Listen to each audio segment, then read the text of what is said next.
हम कभी भी किसी भी सिचुएशन को पूरी तरह से नहीं देखते हैं, किसी भी प्रॉब्लम को पूरी तरह से नहीं देखते हैं, बस उसके एक छोटे से फ्रेगमेंट को देखते हैं और उसके बेस पे अपने कुछ कंक्लूजन्स ड्रॉ कर लेते हैं, जिसकी वजह से जो सोल्यूशन है वो प्रॉपर्ली निकल नहीं पाता है। तो आज हम कोशिश करेंगे ये जो प्रॉब्लम है जिसको कोरोना वायरस कहते हैं, इसको पूरी तरह से देखने की, क्योंकि तभी हम इसका एक प्रॉपर सोल्यूशन निकाल सकते हैं। आज की डेट में अगर बात करी जाए इस प्रॉब्लम की, तो सिचुएशन ये है कि 80,000 से ऊपर केसेस हो गए हैं और नियर अबाउट 2,500 से ज्यादा डेथ्स हो चुकी हैं। और जहां 10 दिन पहले तक सिर्फ 2,000 केसेस पर डे की एवरेज आ रही थी, आज की डेट में वो बढ़ करके 4,000 केसेस पर डे की एवरेज हो चुकी है। तो इससे हम क्या कंक्लूजन ड्रॉ करेंगे, हमारा जो माइंड है वो क्या कंक्लूजन ड्रॉ करेगा कि जो केसेस हैं वो बहुत तेजी से बढ़ रहे हैं। लेकिन क्या ये सच है? हाँ, ये सच है, इसमें कोई डाउट नहीं है, लेकिन ये कंप्लीट पिक्चर नहीं है। कंप्लीट पिक्चर क्या है? इसका एक दूसरा एस्पेक्ट भी है, वो ये है कि अगर 10 दिन पहले तक आप देखेंगे तो सिर्फ 10 लाख टेस्ट हुए थे, जिसकी वजह से 40,000 केसेस थे। तो एवरेज कितनी आई? 4%। आज की डेट में जो टेस्ट की एवरेज है वो बहुत ज्यादा बढ़ गई है। डेली के on an average 1 lakh test हो रहे हैं। तो पिछले 10 दिन में कितने टेस्ट हो गए? 10 लाख और हो गए, यानी कि टोटल 20 लाख टेस्ट हो गए। तो ये केसेस 40,000 से बढ़ करके 80,000 हो गए हैं, ऐसा हमें लग रहा है। एक्चुअली में केसेस नहीं बढ़े हैं, टेस्ट बढ़ गए हैं। यानी कि अगर टेस्ट को और बढ़ा दिया जाए तो हमें लगेगा कि केसेस और बढ़ गए हैं, और अगर टेस्ट को कम कर दिया जाए तो केसेस कम हो जाएंगे। तो कहीं भी मीडिया में, न्यूज में, कहीं पर भी ये बात नहीं हो रही है कि कितने टेस्ट हो रहे हैं और उसके प्रोपोर्शन में कितने केसेस आ रहे हैं। हर जगह पे बात क्या हो रही है? केसेस बढ़ रहे हैं, केसेस बढ़ रहे हैं, केसेस बढ़ रहे हैं, जिससे हमें क्या लग रहा है कि वायरस फैल रहा है, कोरोना वायरस बढ़ रहा है, केसेस बढ़ रहे हैं। ना तो केसेस बढ़ रहे हैं, ना ये वायरस फैल रहा है, टेस्ट बढ़ रहे हैं। क्योंकि एक्चुअल में केसेस क्या है उसको तो अभी हमको कैलकुलेट करना पड़ेगा समझने के लिए कि कितने केसेस ऑलरेडी है इंडिया में। तो एक्चुअल में केसेस नहीं बढ़ रहे हैं, इतने केसेस डिटेक्ट हो रहे हैं क्योंकि टेस्ट बढ़ रहे हैं। तो अब एक बार थोड़ी सी कैलकुलेशन करते हैं कि अभी इस समय एक्चुअल में कितने केसेस हैं इंडिया में। क्या 80,000 है, या उससे कम है, या उससे ज्यादा है?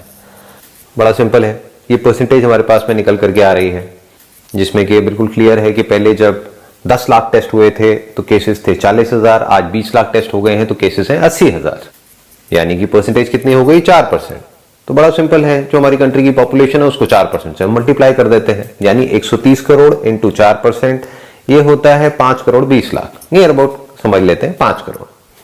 बट ये तरीका ठीक नहीं होगा, बिकॉज अभी भी इंडिया में बहुत सारे एरियाज ऐसे हैं जहां पर के बहुत ज्यादा केसेस डिटेक्ट नहीं हुए हैं। जिस तरह से अभी कुछ दिन पहले गवर्नमेंट ने जोन्स में अलग अलग डिवाइड किया था, तो उससे हम एक आइडिया लगा सकते हैं। तो इसमें से 80% को हम हटा देते हैं, यानी कि जो रूरल एरियाज हैं उसको हटा देते हैं, सिर्फ अर्बन एरियाज की बात करते हैं। तो अगर 5 करोड़ में से हम 80% को हटा देते हैं तो यानी 4 करोड़ हम हटा देते हैं उसमें से। तो आज की डेट में केसेस कितने निकल करके आ रहे हैं हमारे पास में? 1 करोड़।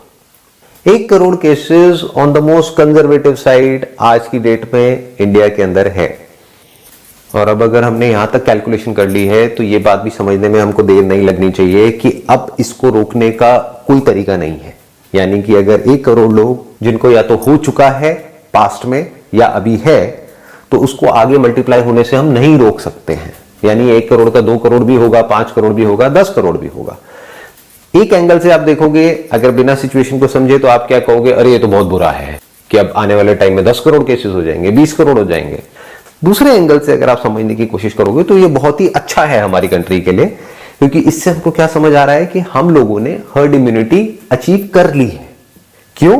क्योंकि डेथ रेट बहुत कम है। इनफैक्ट अगर आप पूरे वर्ल्ड में देखोगे तो सबसे कम डेथ रेट इंडिया में है। तो ये हमारे लिए बुरा नहीं है, हमारे लिए अच्छा है, क्योंकि ये जो प्रॉब्लम है जिसको कोरोना वायरस बोलते हैं, इसका सिर्फ एक ही सॉल्यूशन है, वो है हर्ड इम्यूनिटी, ना कि लॉकडाउन। क्योंकि लॉकडाउन आप कब तक कर सकते हो? घर में कब तक बैठे रहोगे? कभी तो बाहर निकलोगे, और जब बाहर निकलोगे तो वायरस तो वहीं का वहीं है, ये तो कहीं जाने वाला है नहीं।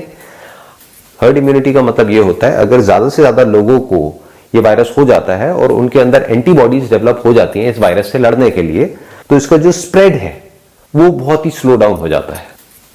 Just to give you an idea, अगर ये वायरस नहीं भी होता तब भी हर महीने इंडिया में ऑन एन एवरेज 6 लाख से ज्यादा डेथ्स होती हैं अलग अलग बीमारियों की वजह से। हाँ, उसमें ट्रिगर कोई और होता है, कोरोना वायरस नहीं होता, कोई और होता है, कोई और इन्फेक्शन होता है जिसकी वजह से कोई और बीमारी ट्रिगर हो जाती है जो ऑलरेडी किसी न किसी के अंदर होती है। और ये हमारे जो स्टैटिस्टिक्स है, जो डेटा है, वो क्लियरली हमको दिखा रहा है कि ये जो डेथ्स हुई हैं, इसमें से ज्यादातर डेथ्स वो हैं जो 60 साल से ऊपर है।